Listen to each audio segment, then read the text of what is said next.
ఇప్పుడు జరుగుమల్లి ఎంపీపీ పద్మావతి గారిని మాట్లాడాల్సిందిగా కోరుతున్నాం.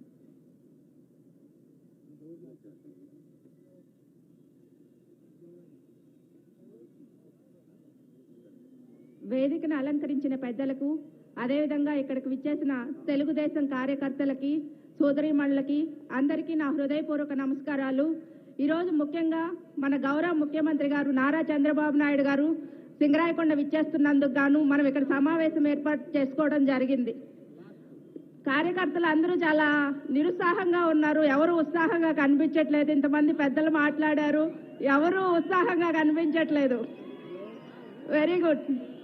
ఈరోజు చూసుకున్నట్లయితే వాస్తవ పరిస్థితులు చూసుకున్నట్లయితే మన పరిశ్రమలు కానీ ఇంకోటి కానీ ఒక అనుభవశాలి అయిన ముఖ్యమంత్రి మనకు ఉండడం వల్లే ఇన్ని పరిశ్రమలు వచ్చినాయి, యువతకు ఉద్యోగ అవకాశాలు కల్పించగలిగాము. లేదు అంటే ఆ అవకాశమే రాదు. ఈరోజు మనం జగన్కు ఓటేశాము అంటే మన మరణ శాసనాన్ని మనమే రాసుకున్నట్లు. ఎందుకంటే ప్రతి శుక్రవారం జైలుకి వెళ్ళి అతనికి వేయాలా? ఒక అనుభవజ్ఞుడైన ముఖ్యమంత్రి మనకున్నారు.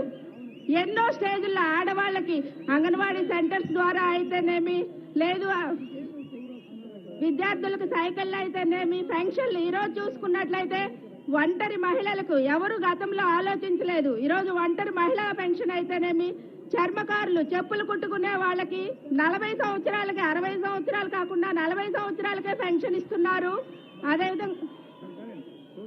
అదేవిధంగా డప్పు కళాకారులకు 50 సంవత్సరాలకే 3000 రూపాయలు ఇస్తున్నారు. గతంలో ఎవ్వరు ఎక్కడా ఇవ్వని పథకాలను మనకు ప్రవేశపెట్టారు. 9 రకాల పెన్షన్లు ఈ రోజు మనం తీసుకుంటున్నాము. దాదాపు 10 రెట్లు పెన్షన్లు పెంచి ఇస్తున్న ఘనత మన ముఖ్యమంత్రికే దక్కింది.